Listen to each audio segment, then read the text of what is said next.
Nagkagirian at nagkatulakan ang mga rallyista at pulis sa harap ng Office of the Ombudsman sa Quezon City. Daing ng mga nagrally, wala pa rin nakukulong sa mga sangkot sa flood control scandal. Nasa frontline ng balita niya, si JC Cosico. Pwersahang itinulak ng mga rallyista ang barikada ng mga pulis. Nakabukas pa ang gate ng Office of the Ombudsman na tinangkang pasukin. Pero hindi nagpadaig ang mga pulis. Humarang sila hanggang sa maisara ang gate. Hindi dyan nagtapos ang tensyon. Tuloy ang protesta kontra korupsyon. Ang tao! Ang bayan!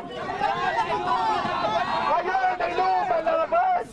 Ang mga literato ni na Pangulong Bongbong Marcos, Vice President Sara Duterte at Ombudsman Boyeng Remulla nilagyan ng kulay pulang ekis. Gigil din ang mga rallyista sa construction company na QM Builders. Nakabase yan sa Cebu na hinagupit ng bagyo. Isa ang QM Builders sa mga kumpanyang nakakuha raw ng maraming flood control projects. Ang mga kurakot na mga nasa gobyerno, ang mga korap na kontratista, wala pa rin napapanagot, wala pa rin nakukulong. Giniit pa ng grupo na dapat patas ang investigasyon kahit umabot pa ng Malacanang. Dati nang sinabi ni Ombudsman Remulla na walang sasantuhin. Inatasan din ng Special Task Force na unahin ang investigasyon sa flood control projects na dapat sanay proteksyon sa pinsala ng Bagyong Tino.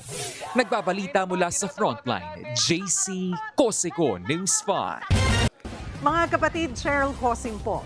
Maging maalam at may pakialam sa mga napapanahong issue at headlines. Mag-follow at mag-subscribe na sa social media pages ng News 5.